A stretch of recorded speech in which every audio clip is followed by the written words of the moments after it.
한번 따라서 합시다. 인생의 방황은 하나님을 만나면 끝난다.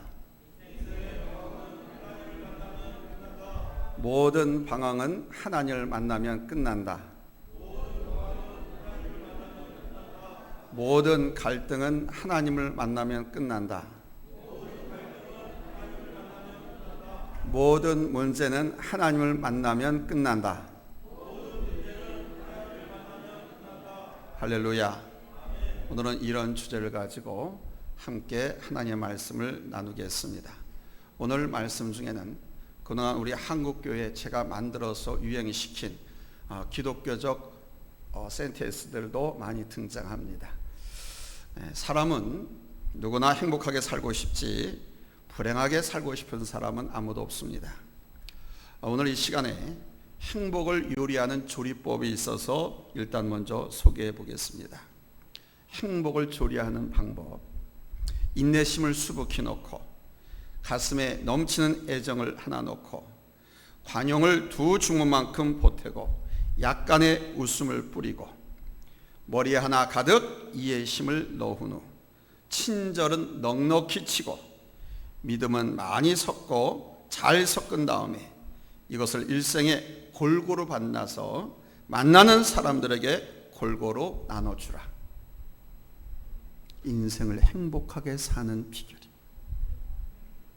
인간관계를 이렇게 살면 행복하게 살고 싶지 않아도 안 할 수가 없을 것이죠. 사도 바울은 바나바와 헤어진 후 신라를 데리고 안디옥을 떠나서 수리아와 길리기아 쪽으로 움직였습니다. 그리고 1절에 기록된 것처럼 더베와 루스드라까지 왔습니다. 거기서 디모데라고 하는 청년을 만나게 되는데 바로 이 청년과의 만남이 바울 사도가 인생을 행복하게 산 비결이었습니다. 여호수아가 모세를 만남으로 그의 살기 더욱 잘 되었던 것처럼 사도 바울이 바울된 것은 바로 이 디모데라고 하는 청년, 디모데라고 하는 사람을 만났기 때문입니다. 사람은 누구를 만나냐에 따라서 그 사람의 삶의 질이 결정되는 것입니다. 중고 청소년들이 조직폭력배를 만나서 그들과 친구가 되면 그 길로 가는 겁니다. 그러나 실력 있는 스승이나 좋은 친구를 만나면 의사가 되는가 판검사, 변호사가 되는 길로 갈 수 있습니다. 아니면 크게 사업가로 성공할 수도 있습니다. 직장에선 좋은 직장 상사를 잘 만나야 합니다.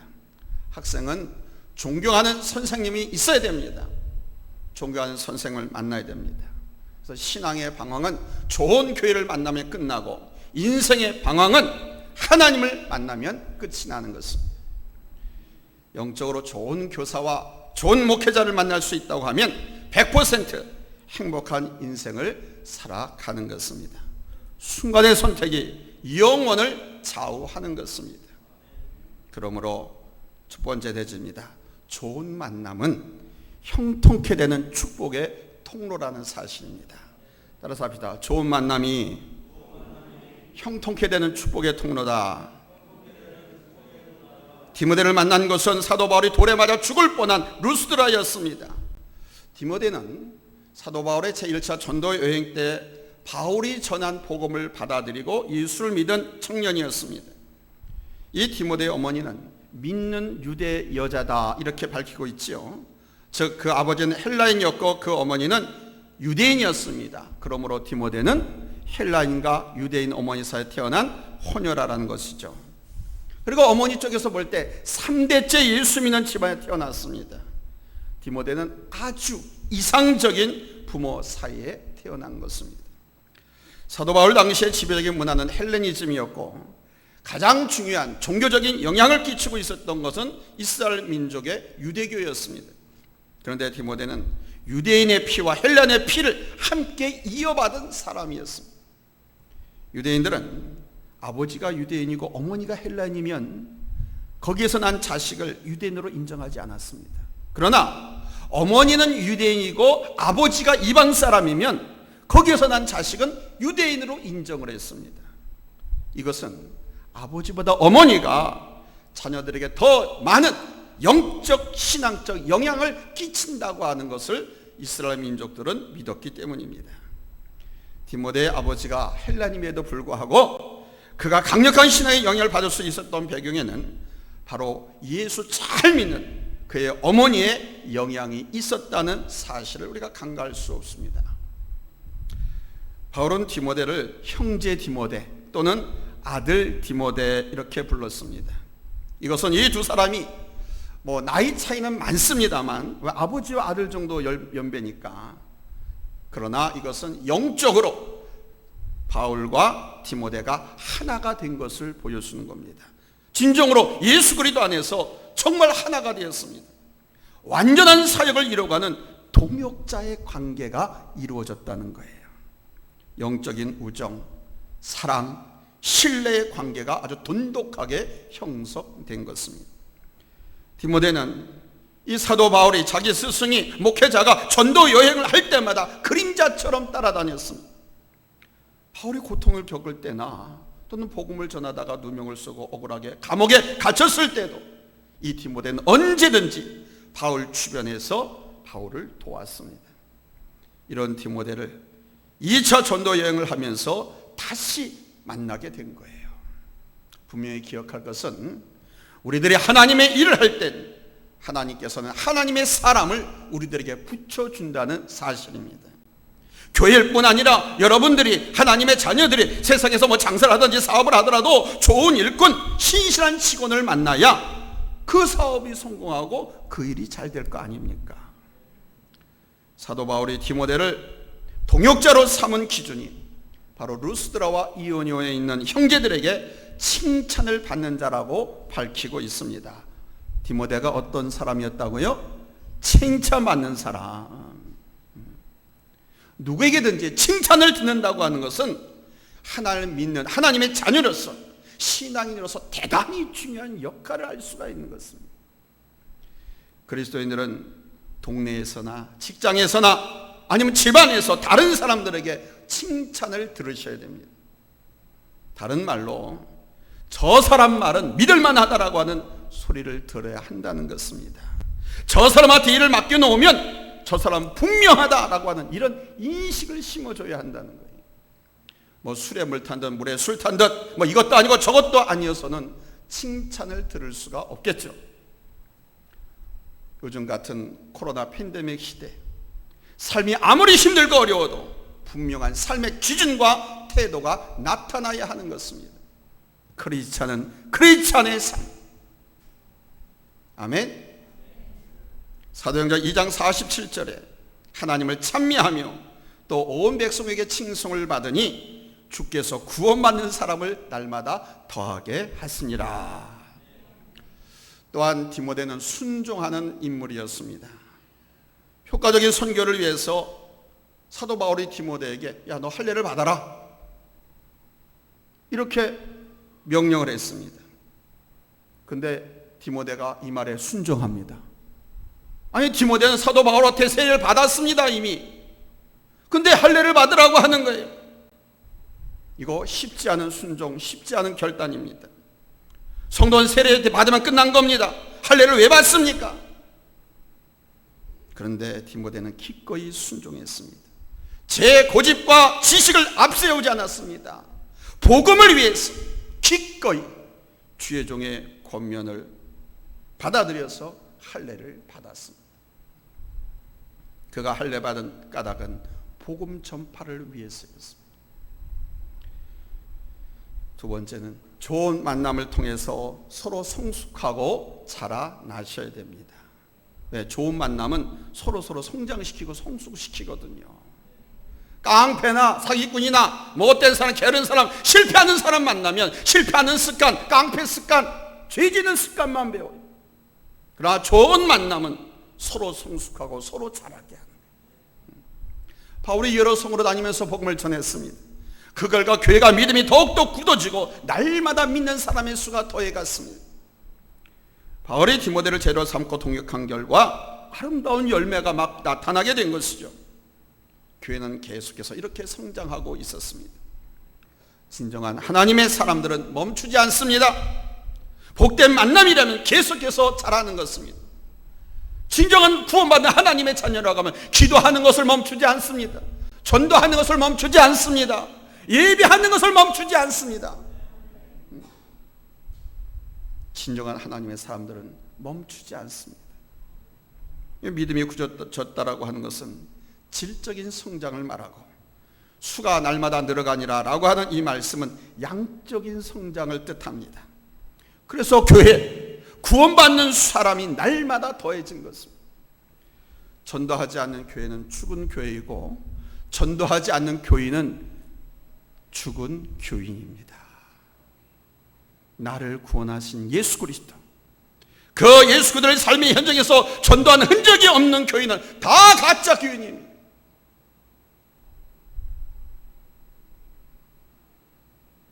그동안 10년 또는 20, 30년 교회를 다니셨습니다. 그런데 누구에게도 예수 믿으세요, 교회 나갑시다, 예수 믿어야 천국 갑니다, 예수 믿어야 하나님의 자녀가 될 수 있습니다, 교회 갑시다, 예수 믿으세요, 이 말 한마디 못한 사람이 얼마나 많습니까? 여러분 아닌 것 척하고 거룩하게 나 째려보고 있는데 얼마나 많습니까?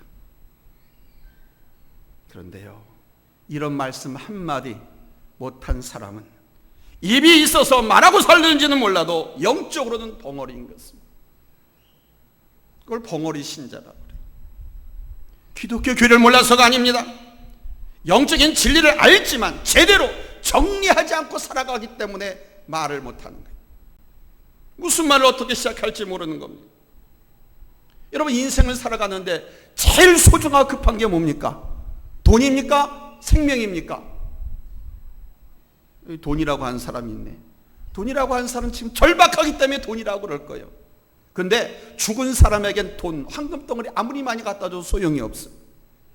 그래서 인생을 살아가는데 정말 절박하고 가장 급한 거, 중요한 것은 여러분 생명인 거예요. 생명보다 더 중요한 것은 없습니다. 지금 이런 온갖 흙탕물에 빠져가지고 떠내려가면서 살려달라고 부부싸움하고 싸움 못하겠다, 어렵다, 힘들다 하면서 불평 원망하는, 이게 여러분 살려달라고 여러분 소리치는 겁니다. 안 들리십니까? 얼마나 많이 들립니까? 저는 그래서 점심시간에 식당들 다니고 목사님들은 누구든 다닐 때마다 그 사람들의 얼굴 표정 그런 말을 듣고, 아유 그러세요? 그러면 교회 나오세요, 예수 믿으세요. 그랬더니 거기에 쿵 하고 턱 걸려가지고 나오신 분이 여기 이가 아구찜 사장님이세요. 오늘 아침도 일부 예배 드리고 가셨다. 계속 저는 여러분 이웃들에게 어서 빨리 생명줄을 던지시기 바랍니다. 아멘. 우리나라에 세계적으로 큰 교회가 많습니다. 목사님 혼자서 일궈낸 것이 아닙니다. 수많은 기도의 용사들이 있고 전도의 용사들이 발이 불어 터지고 물집이 다 잡히도록 땀 흘리고 애쓰고 수고한 결과입니다. 전도함으로 상을 받게 된 분이 전도하다가 경범죄로 잡혀가지고 경찰서 유치장에 갔다 왔습니다. 저희 경찰서 유치장입니다. 교도소는 저렇게 안 생겼어요. 경찰서 유치장은 저렇습니다. 이분이 돈 받고 전도한 것이 아닙니다. 못 배워서 무식해서 전도한 게 아닙니다. 이분은 서울의 한 대형 병원장의 사모님입니다. 뭐가 아쉬워서 전도에다가 유치장에 갔다 오겠습니까? 그 남편이 한 달 봉급이 1억 2천만 원인데 돈이 없어서요? 사는 게 불편해서요? 가난한 사람들이나 전도하는 거라고요? 아닙니다. 주님에 대한 뜨거운 사랑이 있었기 때문에 한 영혼이 소중하게 여기는 열정이 그렇게 맞는 거예요. 그래서 교회가 성장하는 것입니다. 세 번째로, 좋은 만남은 열린 문과 닫힌 문 모두가 은혜라는 사실입니다.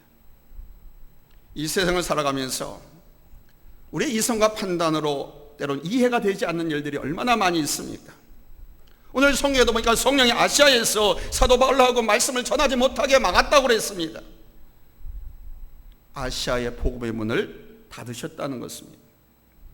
2000년이 지난 지금은 그렇게 닫혔던 소아시아와 중앙아시아의 문이 활짝 열렸습니다.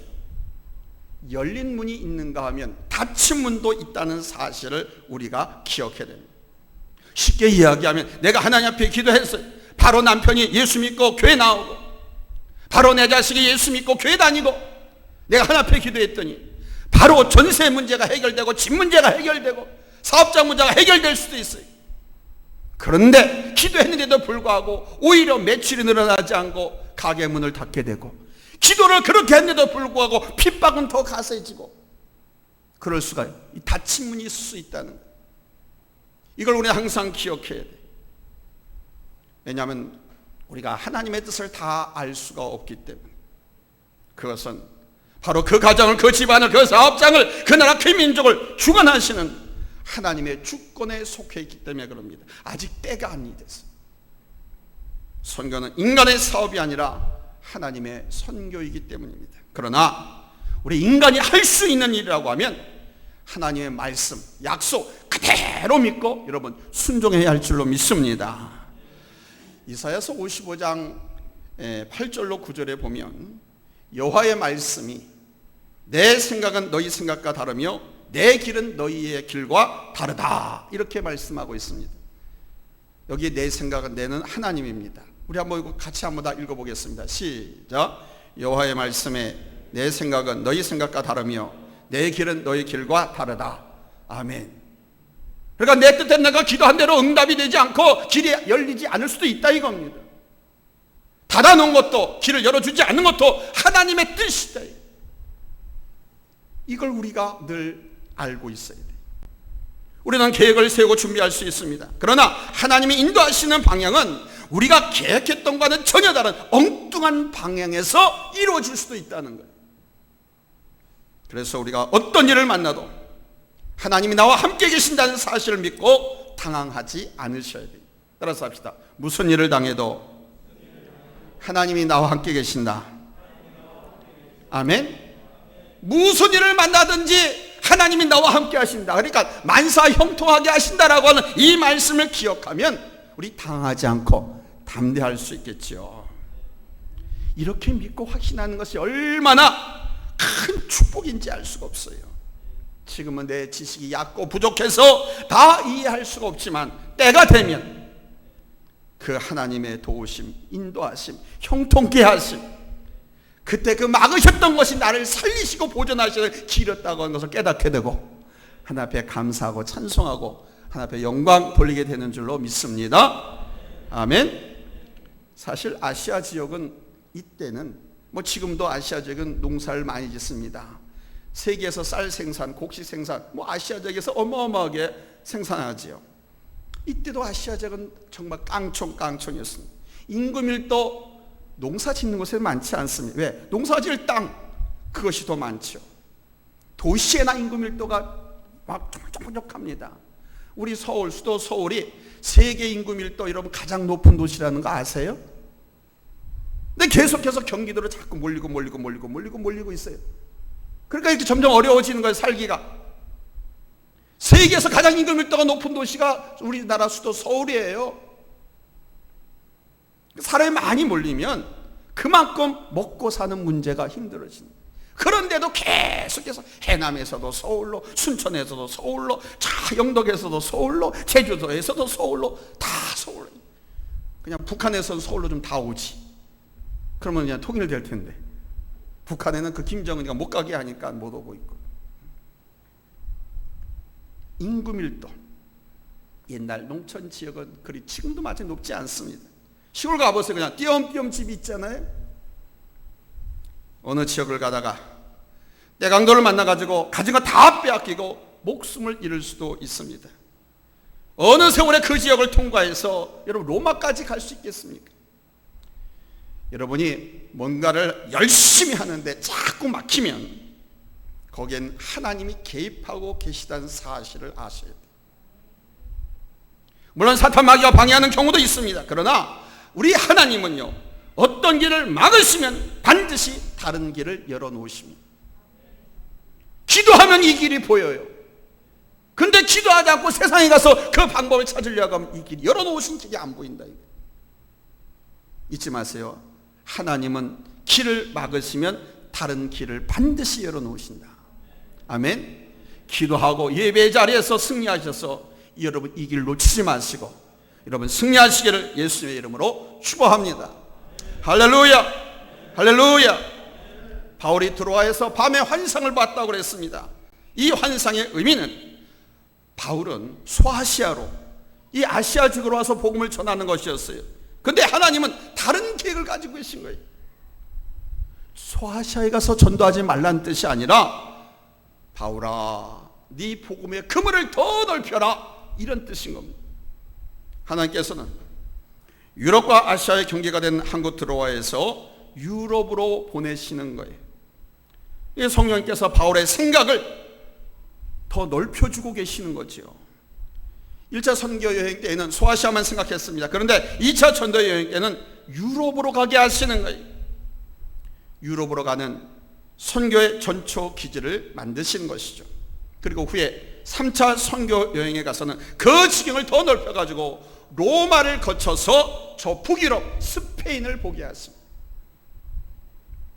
우리는 세계를 바라볼 때 여러분 하나님의 마음, 하나님의 안목을 가지셔야 돼요. 그렇지 않으면 자기만 보고 자기 주변이나 환경만 보게 됩니다. 뭐라 그러죠? 우물안 개구리가 되는 거예요. 그런 점에서 믿음이란 뭐냐?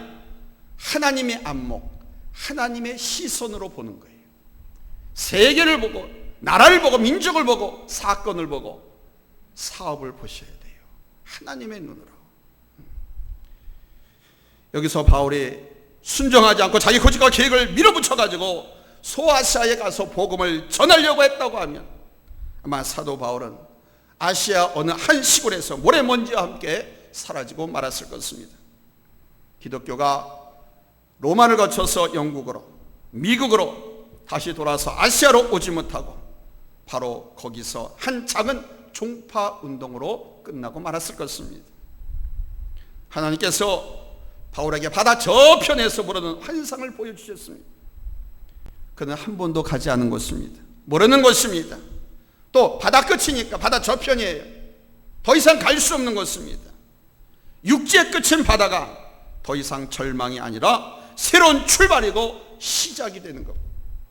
즉 나의 실패와 나의 좌절은 새로운 출발을 의미한다는 것을 잊지 마십시오.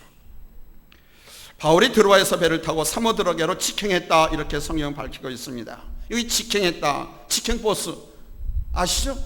직행 택시도 있습니다. 직행버스 안산에서 타면 그냥 경주까지 그냥 논스톱으로 가는 거, 이게 직행버스라고 그럽니다. 직행이란 바로 순풍에 돛을 단 듯 걸림이나 멈춤, 방해가 없이 그냥 스트레이트로 간다는 것을 뜻합니다. 사도 바울이 바로 네바 볼리를 거쳐서 빌립보로 갔습니다. 그런데 이 빌립보는 마게도냐의 첫 성입니다. 마게도냐의 첫 성이라 무슨 말이냐? 빌립보가 바로 유럽의 관문이라는 사실을 알려주는 거예요. 즉 빌립보가 유럽 전도의 시작이란 뜻인 겁니다. 바울의 전도로 빌립보의 교회가 탄생했는데 그 교회가 유럽의 첫 번째 교회가 된 것입니다. 여기서 빌립보는 단지 지역적으로만 의미가 있는 것이 아니라 이 빌립보는 당시 로마의 식민 통치를 받고 있었습니다. 그러므로 이미 로마 선교가 시작된 것이나 다를 바가 없다는 뜻이죠. 이제 빌립보에 발을 들여놓음으로써 사도 바울의 마음은 로마까지 생각하게 됩니다. 작은 성읍 다소, 바울의 고향입니다. 다소. 시골 촌구석에 살던 바울이 소아시아를 보고 소아시아를 생각하던 바울이 이제는 유럽을 보게 되는 거예요. 열악한 환경에서 태어난 우리들도 예수를 믿고 난 후 복음을 받아들였습니다. 복음을 알고 난 후에 세계를 보는 눈이 달라졌지 않습니까? 복음을 받아들인 후에 우리의 생각이 달라지고 가치관이 달라지고 인생관, 사회관, 역사관, 직업관, 가정관이 다 달라졌지 않습니까? 네 번째입니다. 사명자의 길에는 여호와 이레의 축복이 있다는 사실입니다. 한번 따라서 합시다. 여호와 이레의 축복이 있다. 뭐 말씀 전하는 것과 대지가 똑같지 않다는 것은 여러분 이해하실 겁니다. 저는 대지 설교가 아닙니다. 강해 설교입니다. 그러나 여러분들 이해를 돕기 쉽게 해서 설교 흐름에 대지라고 잡아서 여러분에게 말씀을 드리는 거예요. 왜냐하면 대지를 하면 그 대지에 맞는 설교를 해야 되는데 그렇지 않잖아요. 여호와 이레의 축복이라고 하는 것은 하나님께서 준비하고 기다리시다가 때가 되면 다 주신다는 거예요. 여호와 이레, 하나님이 다 미리 준비해 놓으셨다. 사도 바울의 일행이 기도처를 찾다가 성문 밖에 있는 강가까지 가게 됐습니다. 거기서 1년에 여성들을 만나게 되는데 그 여성들에게 말을 붙였어요. 즉 전도를 했습니다. 그런데 그 많은 여자 중에 두아디아 성의 자주장사, 옷감장사, 옷장수 루디아라고 하는 여성을 만나게 된 것입니다. 이 여성은 평소에 하나님을 공경하는 사람이었습니다. 사도 바울이 루디아를 만난 사건도, 여러분 이 사건은요 잊지 마십시오. 오늘 말씀의 제목이 하나님을 만나면 인생의 방향은 끝난다라는 겁니다. 사도 바울이 그 인생을 행복하게 살 수 있던 비결은 디모데라고 한 청년을 만났기 때문에. 근데 오늘 여기서도 두아디아 성에서 루디아를 만나는데 이 루디아를 만난 이 사건이 빌립보 사역의 전부였다는 겁니다. 이해가 안 됐습니까? 이용수 목사의 사역 35년, 40년, 50년 전체 가운데 우리 백윤복 장로님을 만난 게 내 복음 사역의 전부였다는 거예요. 내가 이 군자 권사님을 만난 게 내 복음 사역의, 목회 사역의 전부였다는 겁니다. 이렇게 자주장사 루디아가 등장을 합니다. 빌립보에서 사도 바울이 사역한 전부 한 여성을 만나요. 즉 하나님께서 사도 바울이 가는 저쪽에 이미 이 한 사람 루디아를 준비시키고 계셨던 거예요. 여러분 이 한 사람이 중요한 줄로 믿습니다. 왜 중요한지 아십니까? 유럽의 최초 교회가 바로 이 빌립보의 옷감 장사 루디아의 집에서 시작되었거든요. 루디아는 뭐 어렵게 힘들게 하지 않았습니다. 그냥 자기가 살던 집을 제거한 겁니다. 교회로. 이게 전부예요. 다른 사람을 막 전도해서 초청한 것도 아닙니다. 단지 자기 집안 식구들을 다 모아놓고 사도 바울을 초청해서 예배를 드리게 한 거예요. 말씀을 듣게 한 게 전부입니다. 근데 여러분 이게 유럽의 최초 교회가 되었다는 사실. 사랑하는 성도 여러분, 만남의 축복은 형통하게 되는 축복의 통로인 것입니다. 아멘. 실패하는 사람 자주 만나면 나도 실패합니다. 나쁜 짓 하는 사람 자주 만나면 그 사람 따라갑니다. 그러나 여러분 축복된 만남, 축복권자들, 성공하는 사람들, 승리하는 사람들, 아멘, 그런 사람을 자주 만나면 그 사람과의 만남이 바로 내 축복의 통로가 된다는 거예요. 복된 만남을 통해서 성숙한 신앙 인격으로 자라셔야 돼요. 열린 문이나 닫힌 문이나 모두 하나님의 은혜의 통로다. 사명자의 길은 이미 주님께서 먼저 가셔서 준비하시고 형통하게 하신다. 그러니까 순종하기만 하면 돼요. 내 뜻대로 아니고 하나님이 이리 가라고 했던 글리 가면 하나님께서 준비하고 형통하게 해주세요. 하나님은 당신이 준비한 사람을 통해서 하나님의 일을 하게 하시는 분이시거든. 여러분 하나님의 인도를 받아서 기도로 준비하고 말씀을 배우는 하나님의 사람들에 의해서 시작된다고 하는 이 사실을 기억하시고 하나님의 말씀에 순종해서 하나님께서 오늘 우리에게 맡겨주신 복음 전도, 아멘, 한 사람부터입니다. 아멘. 한꺼번에 10사람 20사람이 아닙니다. 한 사람, 그 한 사람이 수중한 겁니다. 아멘. 한 사람을 꼭 전도할 수 있기를 예수님의 이름으로 축복합니다. 기도하겠습니다.